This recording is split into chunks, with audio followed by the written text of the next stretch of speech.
यूपीपीसीए 2024 का प्रीलिम्स का पेपर 22 दिसंबर को जो हुआ है, इसमें अगर आप देखोगे तो 5 साल का रिकॉर्ड ब्रेक हुआ है। वो कैसे? वो इस तरह से हुआ है कि 5 सालों में कभी भी ऐसा नहीं हुआ कि 60% से कम बच्चों ने अटेंडेंस उनकी ना रही हो। 60% से हमेशा ही ऊपर अटेंडेंस रहती थी बच्चों की, इतने बच्चे पेपर हमेशा दे देते थे।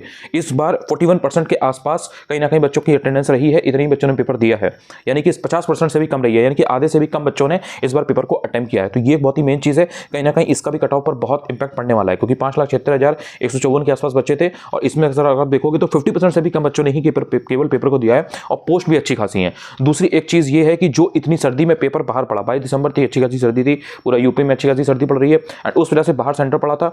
लड़कों का तो मंडल के बाहर था, लड़कियों का दूसरे जिले में था, तो कहीं ना कहीं 50, 70, 80 किलोमीटर के आसपास ट्रैवल करना ही करना था। इससे ज्यादा भी कई लोगों को करना था और लड़कों को तो काफी ट्रैवल करना था। लोगों का सेंटर 270, 275, 280 या 300 किलोमीटर के पास बड़े आराम से गया हुआ था। तो ऑब्वियस सी बात है कि उनको ट्रैवल करने में कहीं ना कहीं बहुत प्रॉब्लम थी। अगर साथ में जाने वाला कोई नहीं है लड़कियों के लिए तो उनको एक अलग अपने आप में एक इशू था। तो कहीं ना कहीं सेफ्टी की और सिक्योरिटी की बहुत सारी चीजें होती हैं, तो कहीं ना कहीं इससे काफी लोगों ने पेपर को छोड़ा है। कहीं ना कहीं अगर पेपर अपने जिले में होता तो ये जो रेशियो है ये कहीं ना कहीं बढ़ता। जो 50% से कभी जो कम अटेंडेंस रही है वो कहीं ना कहीं इसके ऊपर जाती, 55-60% के आसपास आराम से लोग जाते। तो इस बार ये एक बहुत ही इंपॉर्टेंट चीज है।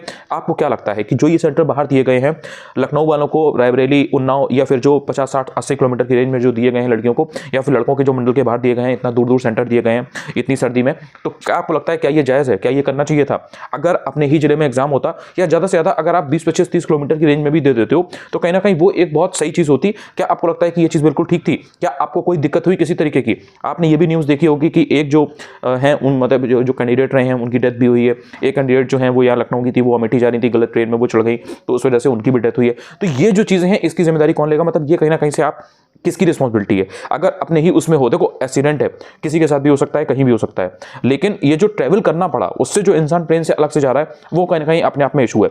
अगर अपने ही जिले में इंसान का हो, जैसे अगर कोई व्यक्ति कानपुर का है, कानपुर में उसका एग्जाम है, तो एक्सीडेंट होता है वो एक अलग बात है। लेकिन अगर कोई बच्चा कानपुर से बरेली जा रहा है या कानपुर से इलाहाबाद जा रहा है, कानपुर से झांसी जा रहा है और ट्रेन में चढ़ते टाइम अगर उसकी डेथ हो रही है या अगर कोई और इशू हो रहा है, कोई इस तरीके की प्रॉब्लम आ रही है जो अगर वो ट्रैवल ना करता इतना दूर तो उसको ना आती, तो वो कहीं ना कहीं सोचने की बात है। ऐसा मुझे लगता है, आई मे बी रॉन्ग, आपका क्या मानना है वो ज्यादा मैटर करता है। अगर 100 लोग पेपर दे रहे हैं तो 100 लोगों को दिक्कत हुई या नहीं वो ज्यादा मैटर करता है। तो आप बताइएगा कि ये जो चीज इस बार से इंप्लीमेंट हुई है, क्योंकि अभी आरओ ईआरओ का पेपर भी होना है, तो अगर मान लीजिए कि एक शिफ्ट में पेपर होता है जो कि चांसेस है कि हो ही जाएगा, तो अगर एक शिफ्ट में पेपर होगा तो इसी तरह से सेंटर आपके बार बार जाएंगे, लड़कों के मंडल के बाहर और लड़कियों के इस तरह से जिले के बाहर। तो ये जो 70-80 किलोमीटर, ठीक है चलो उस समय सर्दी नहीं होगी, गर्मी होगी, लेकिन ट्रैवल तो करना पड़ेगा ना। वो जो 1-2 दिन पहले से आपको अपनी जर्नी को प्लान करना पड़ता है या एक रात पहले आपको अपनी जर्नी को प्लान करना पड़ता है, आप ढंग से सो नहीं पाते हो, आपको वहां पर खाने पीने का देखना पड़ता है, क्योंकि नई जगह पर आपको इतनी चीजें नहीं पता होती है। अपने जिले में जहां पर आप रह रहे हो वहां के 10-15-20 किलोमीटर के एरिया में यू नो एवरीथिंग कि भाई ठीक है यहाँ पर खाने का ये प्रोग्राम है, यहाँ पर इस तरह से चीजें रहती हैं, यहाँ पर ये चीजें में अवेलेबल हो जाती है, ये यहाँ पर मार्केट है, यहाँ पर हमें ऐसे ट्रैवल करना है।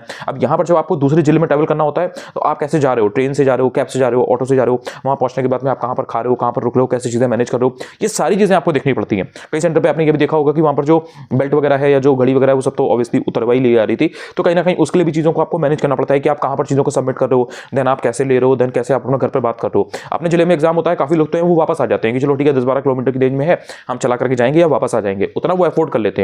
तो कहीं ना कहीं आप बताइए कि आपको किसी प्रकार की ट्रैवल करने में कोई दिक्कत हुई या नहीं? जितने मेरा ये वीडियो जितने लोगों तक पहुंच रहा है वो प्लीज बताएं, क्योंकि ये बहुत जरूरी है। कहीं ना कहीं ये जो चीज जब की गई थी कि हम सेंटर बाहर डालेंगे तो उस टाइम पर लोगों ने इस चीज का विरोध नहीं किया। ये भी एक ऐसी चीज थी, इसका विरोध करना चाहिए था। इसके रिगार्डिंग जो बच्चों को दिक्कत होने वाली है, जिन कैंडिडेट को पेपर देना होता है दिक्कत उन्हें होती है, जिनको सिर्फ घर में बैठा है उनकी बात नहीं है, उनको तो कोई फर्क नहीं पड़ता, लेकिन जो पेपर देने जा रहा है उसे बहुत दिक्कत होती है।